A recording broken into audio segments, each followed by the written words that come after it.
You want to know what terrified me most about dental school? My biggest fear was this.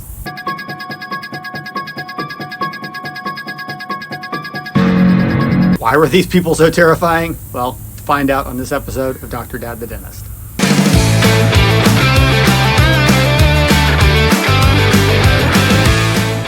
Thanks for joining me on this episode of Dr. Dad the Dentist. The average age of someone who starts dental school is around 22 or 23 years old. I was going to be 50 when I started. All of my children were older than the average age of my soon-to-be classmates. As strange as it may sound, my biggest fear about starting dental school was my classmates. Would I fit in? Would I be an outcast?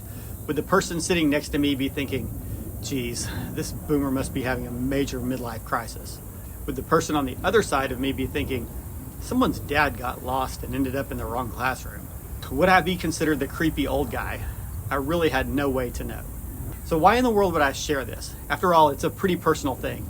But I get a lot of comments and messages from people telling me that they're non-traditional students, people thinking of going back to school later in life. When you're older, you have a certain set of challenges that traditional students just don't face. I'm hoping to be able to give some encouragement and hope for those that are returning to school. That's the purpose of this video.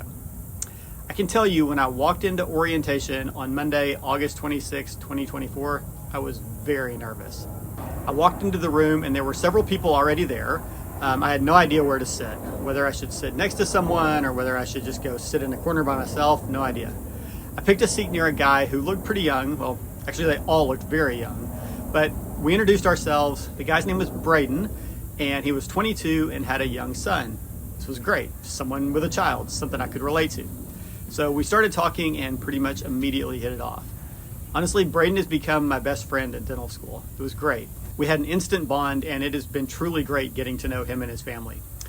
This is me and him at our Frolics Dental School formal event.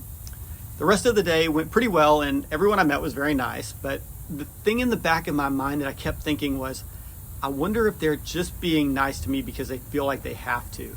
Surely school's gonna start and I'll be stuck off all alone all by myself. Throughout orientation week, they had us do a lot of group activities or things where they paired us up with other people. Every one of those caused me an enormous amount of anxiety. But strangely, they all went very well.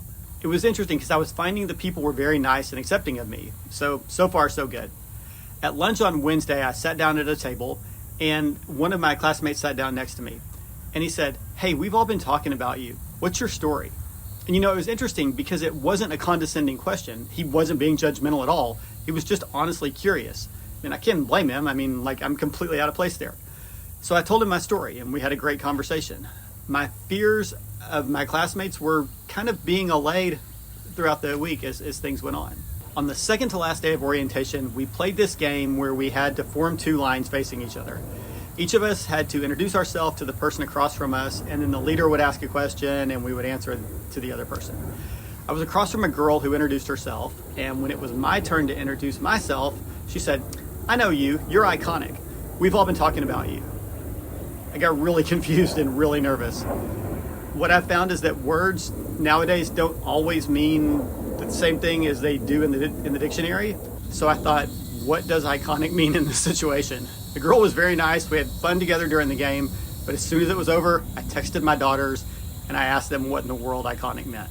Well, sure enough, it meant the same thing as iconic is supposed to mean. They told me it was good and that she had said that I was iconic. Who knew I was iconic, right? So it was at this point that it hit me. I think my classmates might actually be accepting me. It would have been really easy for them to just distance themselves from me and say like, let's shun this guy. It's kind of like the old Sesame Street song. Remember this? One of these things is not like the others. One of these things doesn't belong. I was not like the others. A couple weeks later, we had elections for class officers. And there was a opening for a community service chair. And I thought, that's something I'd really like to do. So I ran. I had absolutely no illusions that I would actually win, especially when I found out that two other people were running for the position. Both were super qualified and would have been great if either of them had won. A week or so after the voting ended, results came out, and believe it or not, I was voted in.